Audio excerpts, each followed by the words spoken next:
Hey, what's up guys? Welcome to an episode of PATTAY'S Performance. Today in the driveway, we have this beautiful Lawnboy. I think this is their 20 inch. Yep, this would be a 20 inch. I don't think this is a 21. For some reason it looks a little bit bigger than a 20. Maybe we'll look at this later. The most important part of this mower is that it has electric start. I have the battery charging over there. It's actually a brand new battery. I didn't get the charger with it. He says he's supposed to clean out his shed, and he's going to call me if he has it. If not a big deal. I bought this off another flipper. I know. A new one. Never seen it before, but you know, it's always good to establish contacts. Have good relationships with other flippers. So, it needs carb clean. I have the bag for it. He gave me the bag for it. I hope he's right. That it just needs a carb clean. We're going to see if he's right. If not, then he's a liar, and I'm out $50. Why did I do this deal? I have somebody who wants to trade me 3 working lawnmowers for a electric start self-propelled lawnmower. That was their only requirement. He prefers rear-wheel drive. If it doesn't have rear-wheel drive, he wanted front-wheel drive with oversized rear wheels. I know, a little bit here and there. So, this should hopefully fit the bill. Now, Lawnboy electric start lawnmowers do not sell as much as the Toros and Craftsman. It's just the way Lawnboy has their market set up. I can only get $200 for these with electric start working. Guess what? I can get $200 for these with the electric start lawnmowers, so there really is no benefit. I did verify that it runs and dies with some go-go juice. Cheat a little bit pressed for time. So, you guys already know the diagnostic on that, right? Or should we redo? No. You know what? Let's put the battery in there. Let's put the battery in there, and we'll do this real quick. We'll take this back out. Excuse me. So the reason why I wanted this lawnmower, I was going to give him a Craftsman that you guys have seen, a Platinum. But what I didn't like, he's an older gentleman, is I remember the battery's buried inside here. Now, the battery's right up top. So to me, I wanted that feature. He didn't ask for that. That's something I wanted for myself. Easy maintenance for him if he ever wanted to handle it on his own, which he seems to be fairly mechanically inclined. Just, you know, whatever. So let's hold this handle back. This I don't like. I hate when people do this. You have the Velcro on here, so I think sometimes this cable will stretch. There's going to be some openings right here. Some spray. Let's see what we got.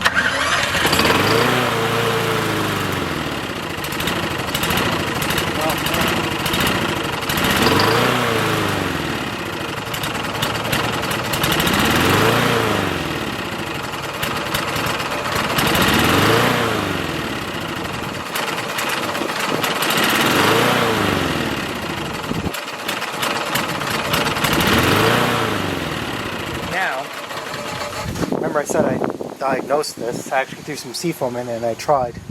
I was going to do this without off video. I wasn't going to be live there. Sorry. Just a little bit of pressure. You guys knew about that. So let's undo this. I don't know, this just always bothers me. I feel like we're going to stretch the cable. So now we verified this thing runs and dies. So we definitely know it is a fuel-related issue, right? Remember? Facts. Fuel. Air. Spark. Timing. Wow. Now, facts. F for fuel, A for air, C for compression, T for timing, S is spark. If you miss any one of these, you will not get the end result, combustion, which is this thing running. So, I've said this over and over again, and I'm going to repeat this over and over again.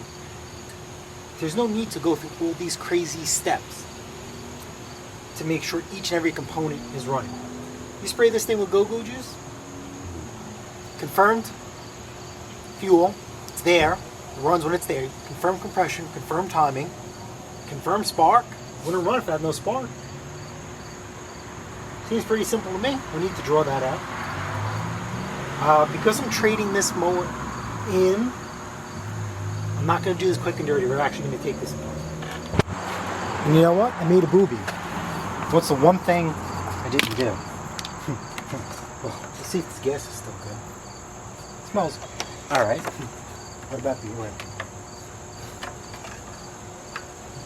Actually, the oil's clean, but of course we're going to service this thing. This is a Home Depot recondition unit. Usually, yeah, see, I could never sell this. I'd have to get a new sticker or new recoil housing. Recondition units. Really hate to be that cheesy guy. But if I be a recondition unit, I'll do things to it so people never know it's reconditioned. 8mm 5/16. There goes one.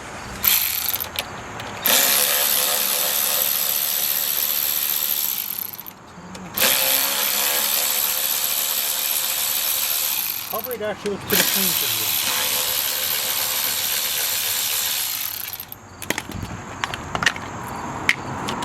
me. New air filter, no big deal. That's $1. Let's take this battery out. I do have the cover for it.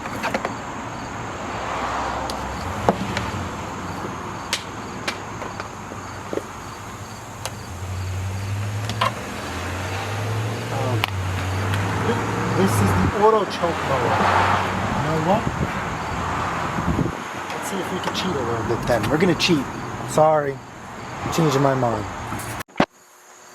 Alright, so the mower tilting up for your visual enhancement. Also, the fuel is pushed back. So hopefully we don't get a lot of, well, we're going to have continuous spillage. Obviously when we empty out the bowl, we're going to do that. Alright, 13mm. Right? Yep, 13mm or a 1/2 inch. Oh, look at that. Has a Briggs & Stratton Surefire plug. Winner, winner, winner. Let's see what we got when we pull this jet out.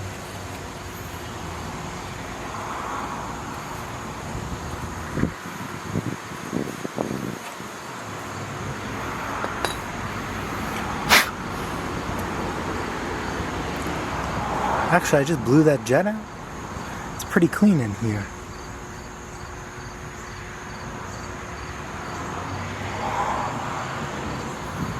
Not too shabby.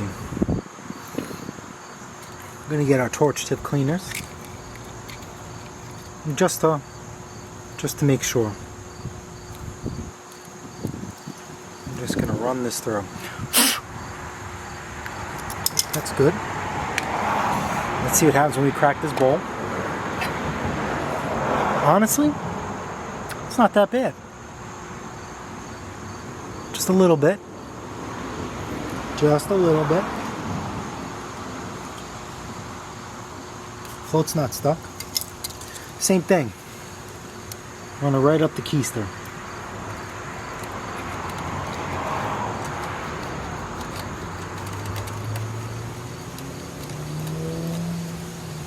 And that's it.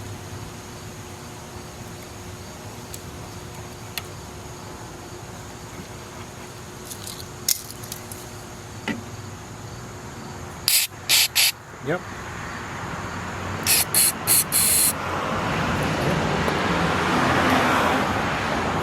Now the only thing left is this gas is but let's see, remember this is just quick and dirty. And no draining the gas would be the correct way, but let's see how good it really is. There is some seafoam in it. This tank was actually filled to the brim, so it's not like I could even add some fresh gas. Sometimes I'll do that. If there's bad gas in there, add fresh gas in there, it'll bring it back to life. Happens all the time on snowblowers.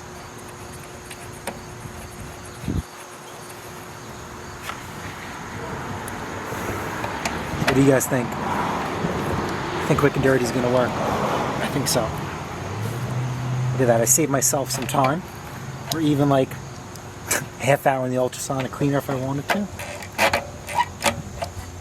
Come on. Come on, snap on.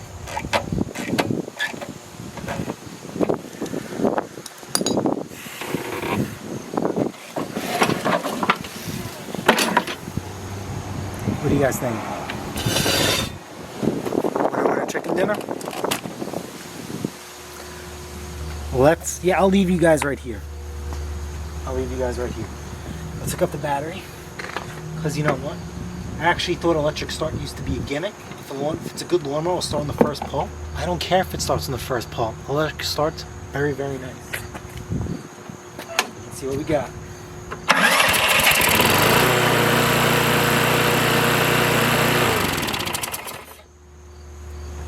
Olay, olay, olay. And we'll get this thing back together. And we'll talk about the electric start. I love electric start.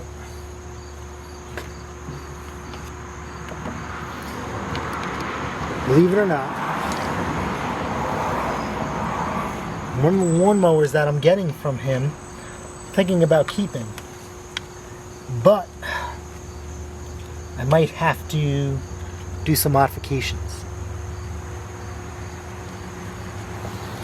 The modifications that I'm thinking about doing, I might just scrap it, sell it for what it's worth as is, you know, get it running the way it should be, because I want to add electric start to it. Now the reason why I'm thinking about not keeping this lawnmower is because you guys know my backyard is completely different from my front yard. This lawnmower has a blade clutch. I really don't care for a blade clutch. And even though you looked at one, new air filter. Air filter. Even though we looked at a blade clutch, and I think it's pretty simple, this thing has an issue with this blade clutch, and that's going to be for another video. I'm actually really excited for the channel to have this lawnmower. To me, I don't think there's a lot of videos on a blade clutch, so we're going to get down and dirty on it. Now, because remember, the $1,500 Toro that we had, now I understand how the blade clutch system works. So now that'll give me a better idea of what is not working on this blade clutch system.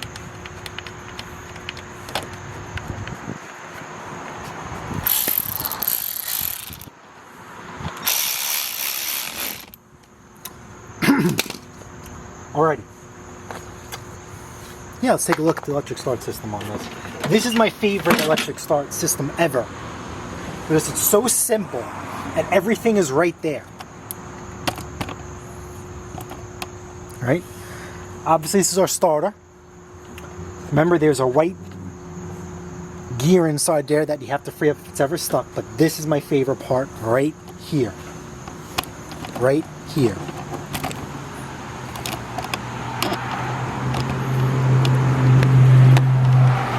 Power and ground. Come right up here. Here's your battery. This battery with a charger is less than $20, if memory serves me correct. Right? These are dirt cheap. You are a fool if you do not try and spend any money to make this work. If there is a lawnmower with this style of electric start, I will spend the $20 to get this going. The return on investment is very rewarding. Then we have our fuse. Now remember, it's supposed to be a 40 amp fuse, but here's one with a 30. Remember we put a 30 in my Time Master. It's still working. Okay. Then we'll go up right here. Here's our key switch. This is where you're supposed to plug in your charger, right? But if you don't have the charger, you get the charger that comes with this battery. Look, you don't have to use the OEM charger. You don't have to pay the OEM price, right? You just pop off this cover and everything is right here. That's what I was doing. The only thing I don't like about this lawnmower, compared to the $500 snapper and my Time Master, this does not have an alternator which charges the battery. Then from there, we have to follow this here to the kill switch. This is our blade brake per se. This is what tells that this cable is pulled back. This pulls back, gets contact here, and we're good to go. This is a really nice lawnmower. This is my favorite. If you guys remember the last Toro that I featured, the last Lawnboy I featured on our live, for some reason I love, don't ask me why, I love these fat, easy steer tires. I don't know.